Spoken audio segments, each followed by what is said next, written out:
قل اطیعوا اللہ والرسول، اے نبی فرما دیجئے اطاعت کرو اللہ اور اس کے رسول کی، فَإِن تَوَلَّوْا فَإِنَّ اللَّهَ لَا يُحِبُّ الْكَافِرِينَ، اگر یہ منہ پھیر لیں تو بے شک اللہ تعالیٰ کافروں سے محبت نہیں کرتا۔ حکم ہوا ہے اطاعت کا اللہ اور اس کے رسول کی، اور کہا کہ جو اس سے منہ پھیرے وہ کافر ہے۔ پاکستان کے شناختی کارڈ میں مسلمان ہی رہے گا وہ، لیکن اللہ کے ہاں بالکل یہ گاڑا فتویٰ ہے، یہ اتنا گاڑا فتویٰ ہے کہ یہ جماعت المسلمین والے بھی اسی آیت کے تحت تکفیر کر رہے ہوتے ہیں باقیوں کی۔ وہ کہتے ہیں کہ واضح ہے جو اللہ اس کے رسول کی اطاعت سے منہ پھیرتا ہے تو وہ کافر ہے۔ جب آپ فتویٰ لگاتے ہیں نا پھر اس کا معاملہ بالکل ڈیفرنٹ ہوتا ہے۔ جس طرح کی آیات ہوتی ہیں قرآن حکیم کے اندر جن میں اس طرح کی کرٹیکل ڈسکشن ہوتی ہے، اس کا فتویٰ بھی بڑا کرٹیکلی دیکھنا پڑتا ہے کہ جب یہ اہل قبلہ اہل کلمہ کے لیے آیات پڑھی جائیں گی تو ان کے لیے تنبیہ کا لیول اور ہوگا، اور کافر کے لیے تنبیہ کا لیول اور ہوگا۔ اس کو آپ اس طریقے سے سمجھیں کہ یہ روش ہے کافروں والی، جیسے وَأَقِیمُوا الصَّلَاةَ وَلَا تَكُونُوا مِنَ الْمُشْرِكِينَ، نماز قائم کرو مشرکوں میں سے نہ ہو جاؤ۔ ابو داؤد ترمذی میں حدیث ہے من ترک الصلاۃ متعمدا فقد کفر، جس نے جان بوجھ کے ایک نماز چھوڑی اس نے کفر کیا۔ اب یہ تو نہیں کہ ایک بندے کی نماز چھوٹ گئی ہے تو وہ ہر نماز کے بعد جا کے نقاب بھی نیا پڑھوائے اپنا، ظاہر ہے پھر کفر ہوا ہے تو پھر نقاب بھی ٹوٹ گیا۔ یہ ہے کہ کفر والی روش ہے، اس کو کنٹینیوس پرفارم کرنے سے اسلام سے بھی نکل جائیں گے، نعوذ باللہ من ذالک۔ اور یہ عمل کافروں والا ہے، مسلمان کو زیب نہیں دیتا کہ وہ کلمہ پڑھے اور نماز چھوڑے۔ صحیح مسلم میں حدیث ہے بندے کے کفر اور اسلام کے درمیان فرق نماز ہے۔ جامعہ ترمذی میں حدیث ہے شقیق تابعی کہتے ہیں کہ صحابہ اکرام علیہم رضوان تارک الصلاۃ کے سوا کسی کی تکفیر نہیں کرتے تھے، ہاں جو نمازی نہیں ہوتا تھا اس کو وہ کافر سمجھتے تھے۔ یہ بہت کرٹیکل ایشو ہے۔ تو یہ اطاعت اللہ اور اس کے رسول کی کرو، اور جو منہ پھیرے گا تو بے شک اللہ کافروں سے محبت نہیں کرتا۔ اللہم لا تجعلنا منہم، اللہ تعالیٰ ہمیں ایسے ناشکروں میں نہ کرے کہ ہم اللہ اور اس کے رسول کی اطاعت سے منہ پھیریں، والعیاذ باللہ تعالی۔ اب میرے بھائیو یہ 32 آیات مکمل ہوئی، اب ایک نیا ٹاپک شروع ہو رہا ہے، اور یہ مسلسل 30-40 آیات پہ پھیلا ہوا ہے ایک پورا سبجیکٹ، اور وہ ہے عیسیٰ ابن مریم علیہ السلام کا تعارف اللہ تعالیٰ نے کروایا ہے۔ چونکہ نبی علیہ السلام جب دنیا میں تشریف لائے تو دنیا میں سب سے بڑا ریلیجن کرسچینٹی تھا، ایون آج بھی، اب تقریباً مسلمان کے قریب ہیں تعداد میں، لیکن ابھی بھی فگرز میں وہ ہم سے زیادہ ہیں۔ عیسیٰ علیہ السلام کا جب رفع سماوی ہوا، یعنی دنیا سے اللہ نے ان کو اٹھایا زندہ، اس وقت صرف 12 لوگ تھے جو ان پر ایمان لائے تھے۔ پھر وقت گزرتا گیا، ان کے اصحاب کی استقامت کی وجہ سے آہستہ آہستہ اللہ تعالیٰ نے اسلام کی دعوت کو پھیلایا، ظاہر ہے اس وقت تو اسلام ہی تھا وہ۔ اور پھر حضرت عیسیٰ علیہ السلام کے رفع سماوی کے آلموسٹ 300 سال کے بعد کانسٹنٹائن بادشاہ تھا رومن امپائر کا، بت پرست، اس نے اسلام قبول کر لیا، اس کی وجہ سے پوری کی پوری رعایا کرسچینٹی ان کا مذہب بن گیا۔ یعنی پہلے یہی ہوتا تھا نا کہ جو بادشاہ کا دین ہے وہ آپ نے رکھنا ہوتا تھا، اس میں پازیٹیو چیزیں بھی تھی اور نیگیٹو بھی تھی۔ اگر بادشاہ کافر ہے تو نیچے پھر موحدین کی پرسیکیوشن شروع ہو جاتی تھی۔ تو اسی چیز کو اسلام نے پھر اکھاڑا ہے تلوار کے ذریعے، اور رومن اور پرشین امپائر کو ختم کیا، ان کی بدماشی ختم کی ہے۔ اب دیکھیں اب کوئی امپائر اس طریقے سے قائم نہیں ہو سکی کہ جو زبردستی اپنا ریلیجن اڈاپٹ کروائے لوگوں سے۔ تو نبی صلی اللہ علیہ وآلہ وسلم کی جب دعوت یوں پھیلنا شروع ہوئی تو سب طرف پھر لوگوں کے کان کھڑے ہونے شروع ہو گئے۔ آپ نے خصوصاً جب خطوط لکھنے شروع کیے رومنز کو اور پرشین کو تو ان کا یہ تو لگتا ہے کوئی معاملہ بڑے لیول کا ہونے لگا۔ تو پھر نجران کے کچھ کرسچن جو پادری تھے وہ مناظرے کے لیے پہنچ گئے مدینہ شریف۔ یہ آپ کو آج بھی سمجھ آئے گا، جہاں کہیں دعوت کھڑی ہوتی ہے نا تو یہ معاملات شروع ہو جاتے ہیں۔ یہ آپ دیکھتے ہیں نا علماء کے کلپ کیوں ہمارے سامنے بٹھائیں جی، آپس میں تو آپ لوگ بیٹھتے نہیں ہو سوائے جب چندہ اکٹھا کرنا ہو یا رمضان نشریات میں پیسے لوٹنے ہو یا کبھی کوئی سیاسی طور پہ اکٹھا کرنا ہو، ورنہ ادروائز تو آپ لوگ تو آپس میں ایک دوسرے کے پیچھے نمازیں نہیں پڑھتے ہو. تو ہمیں کہتے ہیں آپ ہمارے سامنے بیٹھیں، آپ تو آپس میں نہیں بیٹھتے تو ہمیں کو بٹھاتے ہیں. تو وہ کرسچنز پادری جو ہیں نبی علیہ السلام کے پاس ڈسکشن کے لیے مدینہ شریف کے لیے چل پڑے. ظاہر ہے کہ اب کرسچینٹی ایک پورا ریلیجن، اس کے اندر فرسودہ نظریات. نبی علیہ السلام تو ظاہر ہے امی تھے، آپ کو اللہ تعالیٰ نے پھر ایجوکیٹ کیا سورہ آل عمران کی ان آیات کے ذریعے. ٹرو سٹیٹس بتایا کہ عیسی ابن مریم ہے کیا، ان کی شخصیت کیا ہے، ان کے بارے میں عقیدہ کیا درست ہے کیا غلط ہے. یہ ساری کی ساری چیزیں نبی علیہ السلام کو ایجوکیٹ کی گئیں ان آیات کے ذریعے، تاکہ جب وہ عیسائی آئیں تو نبی علیہ السلام کے پاس نالج ہو ان کے ساتھ ڈسکشن کے لیے. اور پھر اس کا کلائمیکس وہ ہوا کہ یہ دلائل تمام کرنے کے بعد بھی اگر تم تیار نہیں ہو حق بات قبول کرنے کے لیے، پھر آؤ مباہلہ کر لو. تو آیت مباہلہ نازل ہوئی سورہ آل عمران کی آیت نمبر 61، جس کی ڈیٹیل صحیح مسلم میں آتی ہے کہ نبی صلی اللہ علیہ وآلہ وسلم اپنے ساتھ سیدہ فاطمہ، سیدنا حسن و حسین علیہم السلام اور مولا علی علیہ السلام کو لے کر نکلے اور اللہ کے حضور دعا کی، اللہم ہؤلاء اہل بیتی، یہ میرے اہل بیت ہیں. بہرحال وہ عیسائی پھر مباہلے کے لیے تیار نہیں ہوئے. کاش وہ مباہلہ ہو جاتا، ہماری جان چھوٹ جاتی، کیونکہ اس میں تھا کہ جو جھوٹا ہے نا وہ تباہ و برباد ہو جائے. تو بچنا کوئی نہیں تھا انہوں نے، یا وہ حق قبول کر لیتے. ان کو یہ بات سمجھ آ گئی تھی. تو یہ کلائمیکس ہے اس کا. اب اس کا سٹارٹ ہو رہا ہے بنیادی گفتگو سے.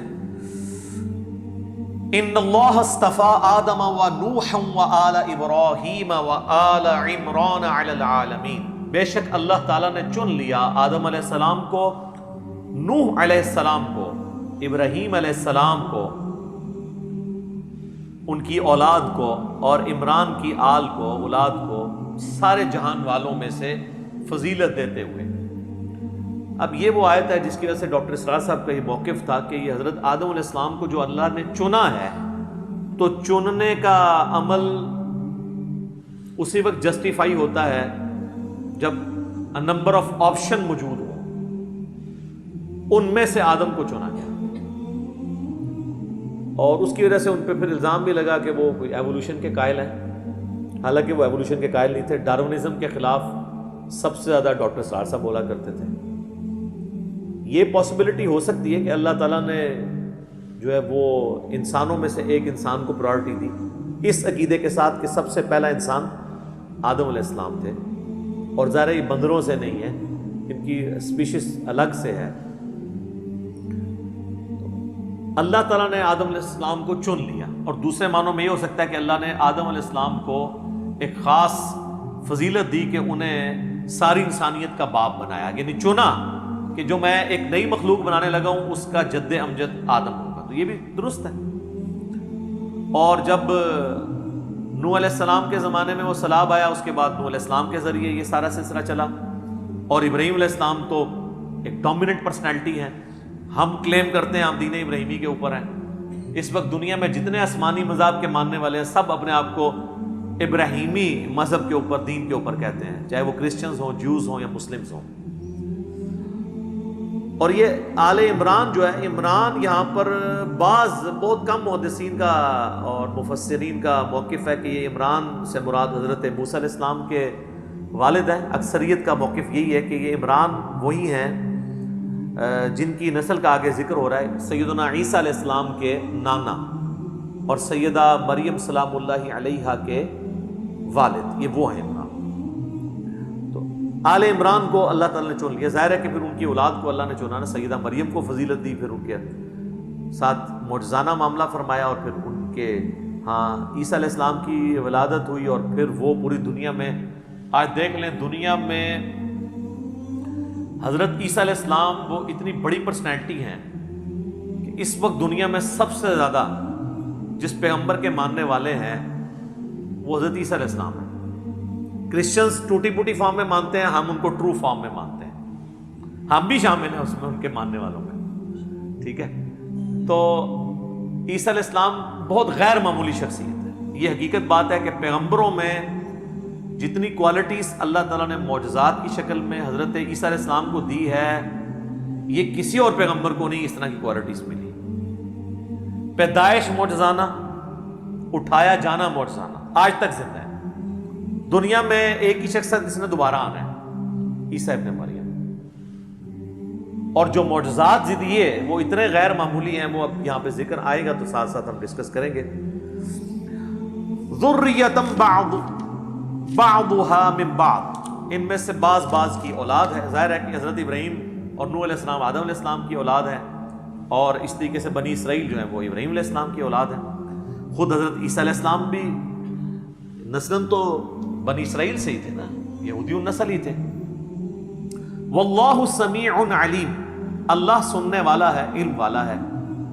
اذ قالت امرأۃ عمران، وہ وقت یاد کرو کہ جب عمران کی عورت نے عرض کی۔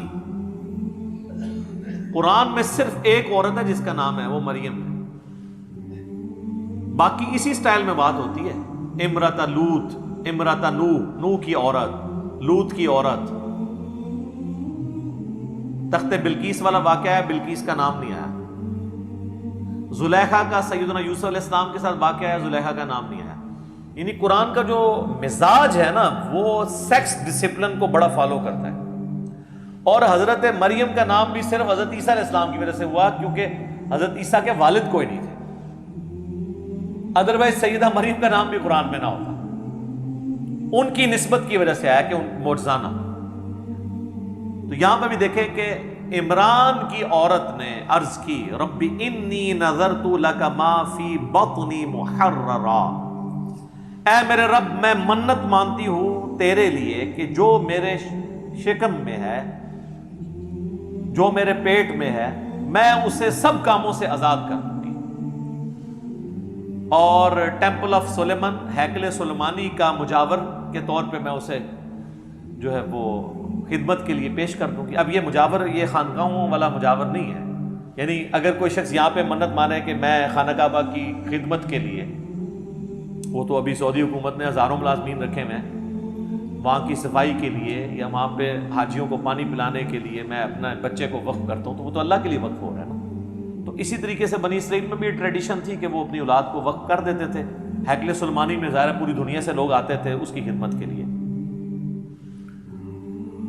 اور ابھی حضرت عیسیٰ علیہ السلام دنیا میں نہیں آیا ہے، اس کا مطلب ہے وہ جو یہودیت چل رہی تھی پریکٹسنگ۔ فتقبل منی، تو اے اللہ قبول فرما لے میری طرف سے، انک انت السمیع العلیم، بے شک تو سننے والا اور علم والا ہے۔ اب ظاہر ہے کہ ان کی نیت یہی تھی کہ میرے ہاں لڑکا ہوگا، یہ تو ان کے ذہن میں بھی نہیں تھا کہ بچی پیدا ہو جائے گی۔ تو بچی کو تو اس طریقے سے اوپنلی تو نہیں چھوڑا جا سکتا جب تک کہ کسی مرد کی سرپرستی نہ ہو۔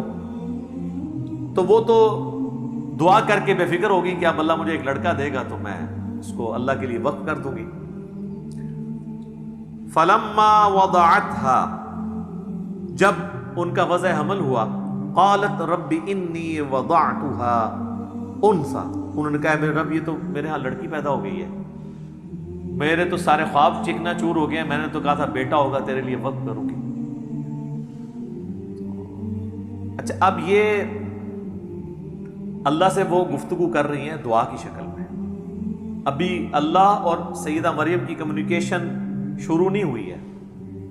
اس امت میں تو وہ ختم نبوت کی وجہ سے بین ہوگی نا یہ والا سلسلہ، کشف والا اور غیر نبی کو وہی ہونے والا۔ پہلے یہ ہوا کرتا تھا، حضرت موسیٰ علیہ السلام کی والدہ کو ہوا، عیسیٰ علیہ السلام کی والدہ کو۔ ابھی وہ دعا کر رہی ہیں، یعنی حضرت عیسیٰ علیہ السلام کی یہ نانی ہے جن کا یہ ذکر ہو رہا ہے۔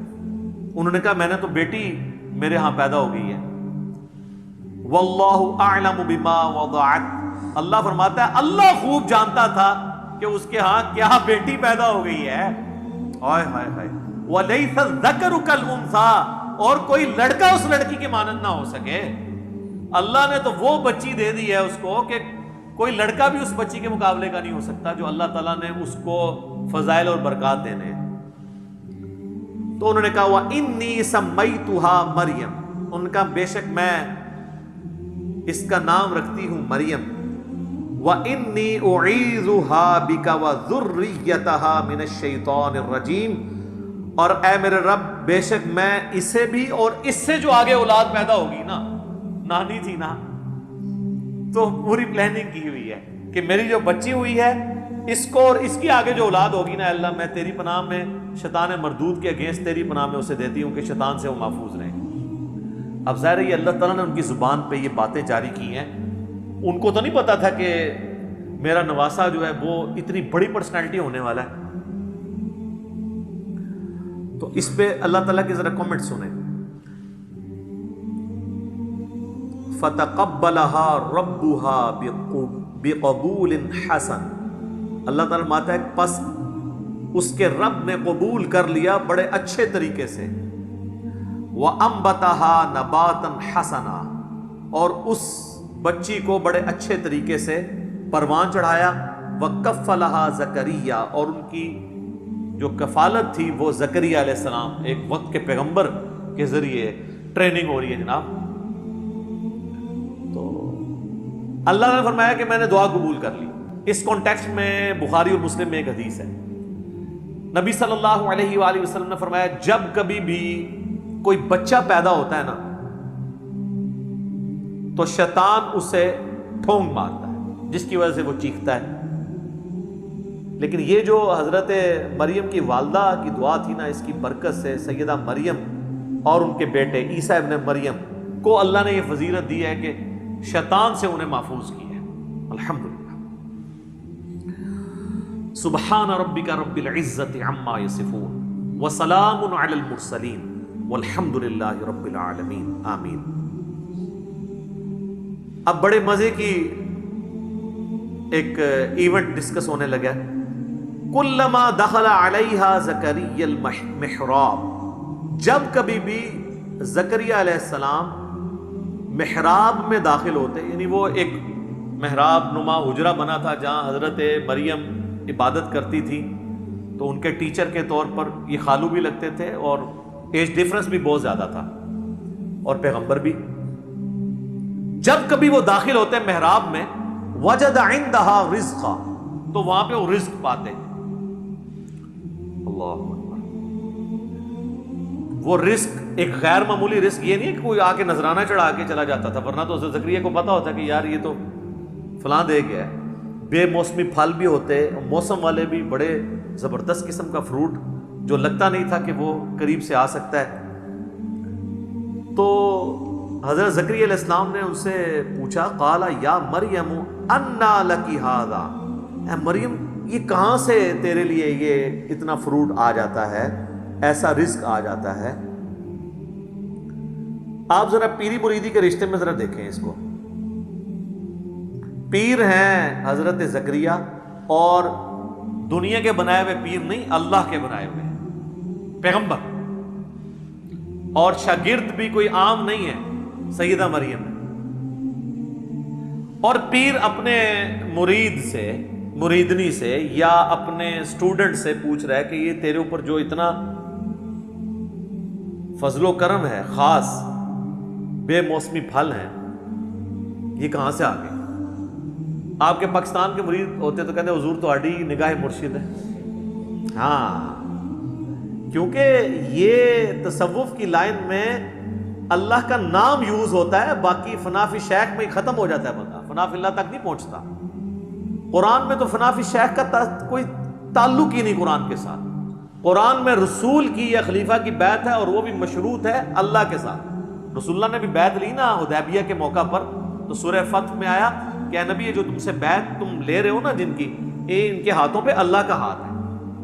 اور سورہ توبہ میں اللہ نے فرمایا کہ اللہ نے مومنین کی جانیں اور مال جنت کے بدلے میں خرید لی ہیں، ایسی بیعت پر خوشیاں مناؤ۔ بیعت کہتے ہیں بیچنے کو، بائے لفظ استعمال ہوتا ہے۔ انسان کسی انسان کے آگے اپنے آپ کو نہیں بیچ سکتا، صرف اللہ ہی ہے جس کے سامنے آپ بیچ سکتے ہیں۔ پیغمبر بھی آن دا بہاف آف گاڈ آپ سے بیعت لیتا ہے۔ یہاں تو کہتے ہیں نہیں، پہلے فنا فی شیخ ہوتا ہے، پھر فنا فی رسول ہوتا ہے، پھر یہ ہوتا ہے، فلاں یہ ہوتا ہے، کرتے کرتے کدھر تک لے جاتے ہیں، وہ فنا فی شیخ میں ہی مر جاتے ہیں۔ تو یہاں پہ شیخ پوچھ رہا ہے تو وہ مرید یہ نہیں کہہ رہا کہ حضور نگاہ مرشد ہے، حضور آپ کی ساری برکتیں ہیں، آپ کا ہی فیض ہے. نہیں، جواب جو ہے وہ بڑا عجیب ہے. ویسے قرآن و سنت کی جو ڈاکٹرن ہے اس میں بالکل یہی جواب دینا چاہیے. چاہے پیغمبر بھی سامنے موجود ہو نا تو یہی کہنا چاہیے کہ یہ اللہ کا فضل ہے.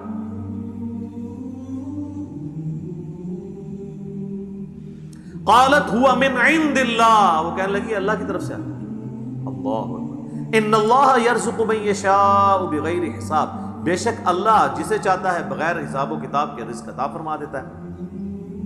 اب یہاں تو ہونا چاہیے تھا بھی تجھے بات کرنے کی تمیز نہیں ہے، میں نہیں اللہ کو مانتا، تو مجھے بتا رہی ہے کہ اللہ کی طرف سے، اللہ کی طرف ہی آتا ہے سارا کچھ، اللہ ہی کرتا ہے. پر کوئی ساڈا بھی وچ نظر ہے نا، فیض ہے نا، ساڈے ہی صدقے تسی کھا رہے ہو نا. صدقے صدقے سب انڈیا پاکستان بنگلہ دیش دی بیماریاں نے. قرآن میں یہ چیز نہیں ہے. قرآن بالکل واضح ہے اپنے عقائد اور نظریات کے اندر. اور نبی علیہ السلام کی اگر زندگی آپ دیکھیں تو وہ تو آپ کو اس معاملے میں بہت سینسٹیوٹی کا لیول نظر آئے گا. صحیح مسلم میں حدیث ہے، کتاب الجمعہ چیپٹر میں، جمعے والے چیپٹر میں، نبی علیہ السلام کے سامنے ایک صحابی نے خطبہ دیتے ہوئے کہا من یطع اللہ ورسولہ فقد رشد، جو کوئی اللہ اور اس کے رسول کی اطاعت کرے وہ کامیاب ہو گیا. ومن یعصہما فقد غوی، اور جس نے ان دونوں کی نافرمانی کی وہ گمراہ ہو گیا. میرے بھائیو، اس جملے میں نہ تو کوئی لٹریچر کی خرابی ہے، نہ یہ آؤٹ آف کانٹیکسٹ ہے، کیونکہ بات اس سے سٹارٹ ہوئی ہے جو اللہ اور اس کے رسول کی اطاعت کرے وہ کامیاب ہو گیا، جو ان دونوں کی نافرمانی کرے وہ ناکام ہو گیا. کوئی خرابی اس میں نہیں ہے لٹریچر کی. لیکن نبی علیہ السلام کو اتنا غصہ آیا، آپ فرمایا بئس الخطیب وانت، کتنا برا خطیب ہے تو. اور پھر آپ نے یعنی اس کو ایک تو غصہ نکالا، وَإِنَّكَ لَعَلَىٰ خُلُقٍ عَظِيمٍ، لیکن امام الموحدین بھی ہیں. یہ ڈانٹا ہے تو ڈانٹا ہے، اس کے باوجود اتنا لوگ جو ہے شرک کی طرف جا رہے ہیں. نہ ڈانٹا ہوتا تو کیا کر رہے ہوتے؟ آپ فرمایا تم کہو من یعص اللہ ورسولہ فقد غوی، جو اللہ اور اس کے رسول کی نافرمانی کرے وہ گمراہ ہوا. تم نے یہ کیوں کہا کہ ان دونوں کی کرے؟ وہ آگے سے کہہ سکتا تھا یا رسول اللہ میں نے کوئی آپ کو اللہ مان کے تو نہیں کیا، میں آپ کو اللہ کا بندہ ہی سمجھتا ہوں، آپ کو میں غیر مستقل بالذات سمجھتا ہوں. عطائی ہے وہی کہانیاں جو تمہیں کرائی جاتی ہیں، جو اسی بھی کراتے رہے اپنے کسی زمانے میں. اس زمانے میں یہ کہانیاں نہیں تھیں. آپ نے کیٹاگوریکلی فرمایا کہ تو کہہ اللہ اور اس کے رسول کی نافرمانی، یہ نہ کہ ان دونوں کی. حالانکہ وہ غلط نہیں تھا، پہلے وہ کہہ چکا تھا اللہ اور اس کا رسول. سٹارٹ سے ہی دونوں کہتا پھر تو غلط ہوتا. لیکن نبی علیہ السلام نے احتیاط کا یہ پہلو رکھا. اور ابو داؤد میں اس کا ایک طریقہ ہے، اس میں آگے الفاظ ہیں، آپ نے فرمایا اذهب، اٹھ اور ادھر سے نکل. اتنا غصہ. حالانکہ آپ کے اخلاقیات اس چیز کے متقاضی تھے کہ آپ اس طریقے سے ایٹیچیوڈ نہ کرتے ہیں، لیکن توحید کا مسئلہ سینسٹیو ہے. آپ ذرا سے بھی ڈھیلے پڑتے نا امت نے کم چک کے رکھنا سی. ہوں اتنا چکے ہے. صحیح بخاری میں حدیث ہے، دیکھنا میری شان کو اس طرح بلند نہ کرنا جس طرح نصارہ نے عیسیٰ ابن مریم کو بڑھا کے ڈیوینٹی میں کلیم کر دیا. پھر بھی قوم باز نہیں آتی. کیا زمین و آسمان کی کلامیں ملاتی ہے.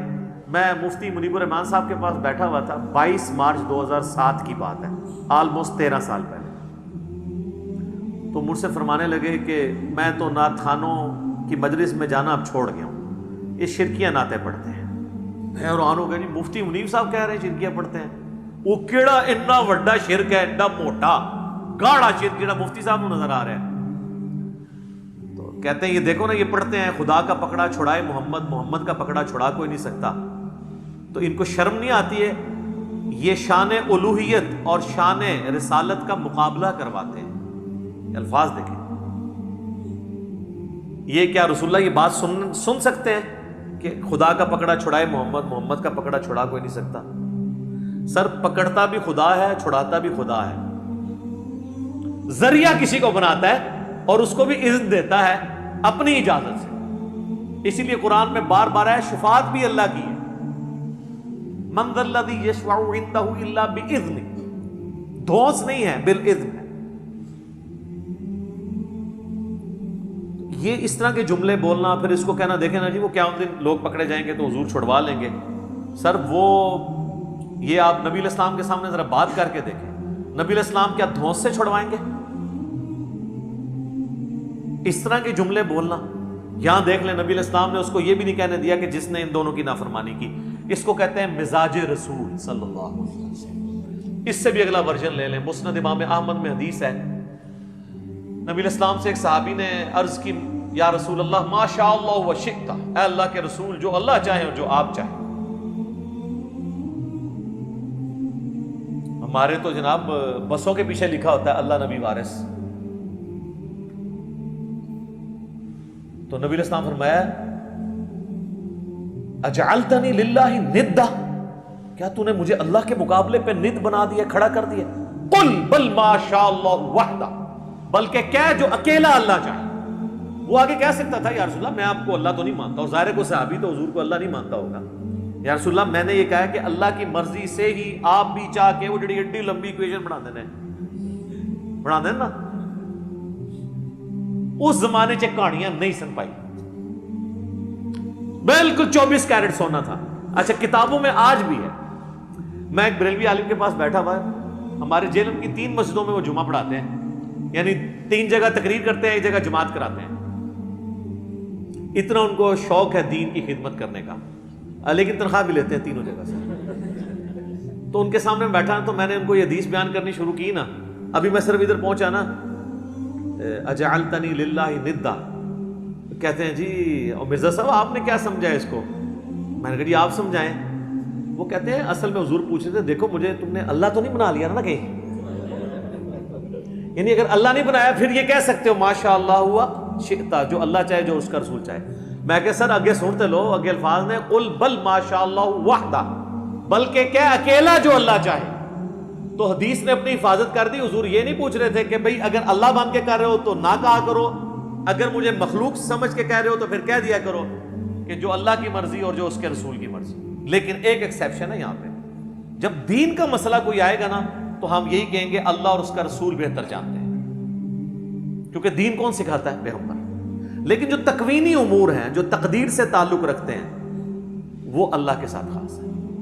صحابہ کرام جس معاملے میں دین کے کوئی بات نہیں سمجھ آتی تھی کہتے تھے اللہ اور اس کا رسول بہتر جانتے ہیں، واللہ ورسولہ اعلم، کیونکہ دین تو رسول اللہ نے سکھانا ہے نا۔ بخاری و مسلم دونوں میں حدیث ہے، اللہ تعالیٰ جس کے ساتھ بھلائی کا ارادہ فرماتا ہے اسے دین کی فقہ عطا فرما دیتا ہے، سمجھ بوجھ، اور دیتا اللہ ہے، میں تو صرف تقسیم کرتا ہوں۔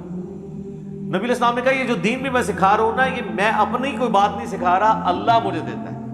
وما ينطق عن الهوى ان هو الا وحی یوحى۔ اسی کو پکڑ کے پھر وہ اعلیٰ حضرت نے شعر کہہ دیا نا، رب ہے معطی یہ ہے قاسم، رزق اس کا ہے کھلاتے یہ ہیں۔ وہ کہتے ہیں یہ رزق بھی رسول اللہ ہی تقسیم کر رہا ہے، حالانکہ اس میں علم دین کی بات ہوئی تھی، آدھی بات پکڑ لی، اور وہ آپ دیکھیں حدیث بھی آدھی لکھی ہوتی ہے، واللہ معطی وانا قاسم، پیچھے بھی کچھ الفاظ نے، اور اس میں امام بخاری نے باب باندھا ہے کہ اللہ تعالیٰ جس کے ساتھ بھلائی کا ارادہ فرماتا ہے اسے دین کی سمجھ بوجھ عطا فرما دیتا ہے۔ یہ دین کے معاملے میں، باقی معاملات میں آپ یہ نہیں کہہ سکتے جو اللہ چاہے اور جو اس کا رسول چاہے، نہیں، جو اللہ چاہے۔ اس لیے دیکھیں ہماری ٹریڈیشن میں بھی اللہ کا شکر ہے یہی چیزیں ہیں، ہم کسی چیز کو بھی نظر سے بچانے کے لیے کیا کہتے ہیں؟ ماشاء اللہ۔ کسی نے آج تک کہا ماشاء اللہ و رسول؟ مستقبل کے لیے ارادہ کرتے ہیں تو ہم کیا کہتے ہیں؟ انشاءاللہ۔ کسی نے کہا کبھی انشاءاللہ و رسول؟ ٹریڈیشن میں، کتابوں میں ہر چیز اپنی جگہ صحیح فٹ ہوئی بھی ہے۔ ہاں باقی پھر جب اس میں خرابیاں آنا شروع ہوتی ہیں تو پھر آپ دیکھیں اس میں تو پھر وہ پیر کو بھی بیچ میں ڈال لیتے ہیں۔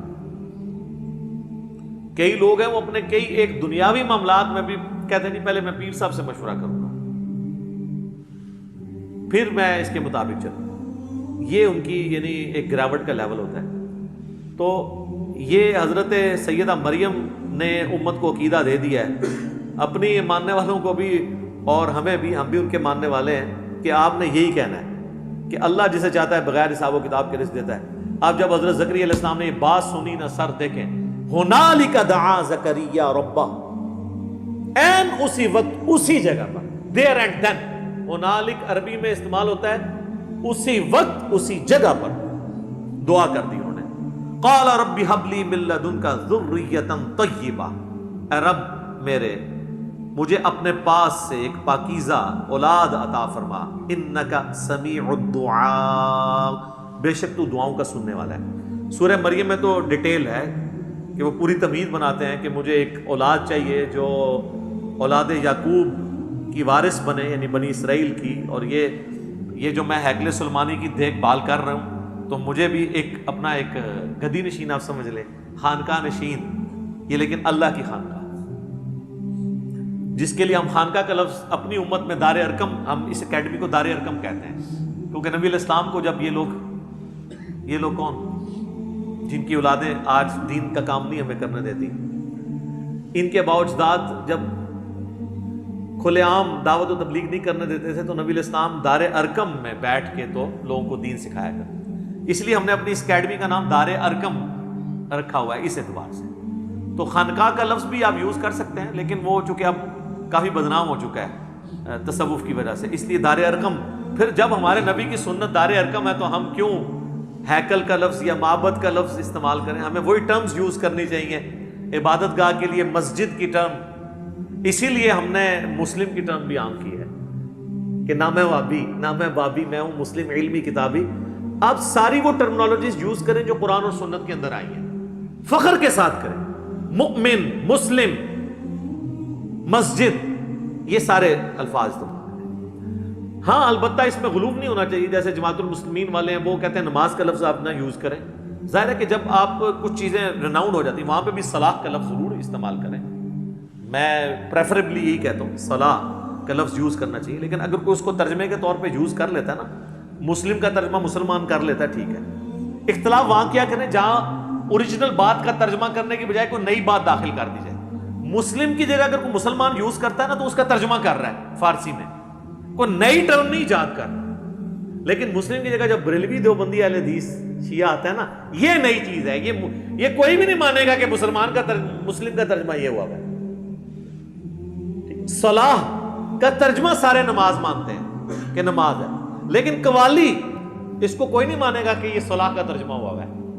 ٹھیک ہے، تو اگر اوریجنل ٹرم کو سمجھانے، جس طرح ہم اللہ کے لیے گاڈ کا لفظ یوز کر لیں، سپریم بینگ کا لفظ استعمال کر لیں کسی کو سمجھانے کے لیے، تو یہ جواز کی حد تک درست ہے.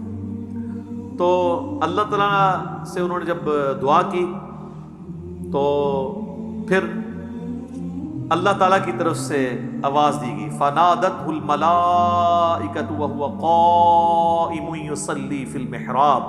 نماز پڑھ رہے تھے حضرت زکریا علیہ السلام محراب میں کھڑے ہو کر، تو فرشتے کی طرف سے ندا آئی کہ دعا قبول ہوئی ہے اور اس کے اوپر بشارت آ رہی ہے. اچھا، یہ دعا بھی یاد رکھیں، جس کے ہاں اولاد نہیں اور خصوصاً اولاد نرینہ نہیں ہے تو یہ دعا بڑی کارگر ہے.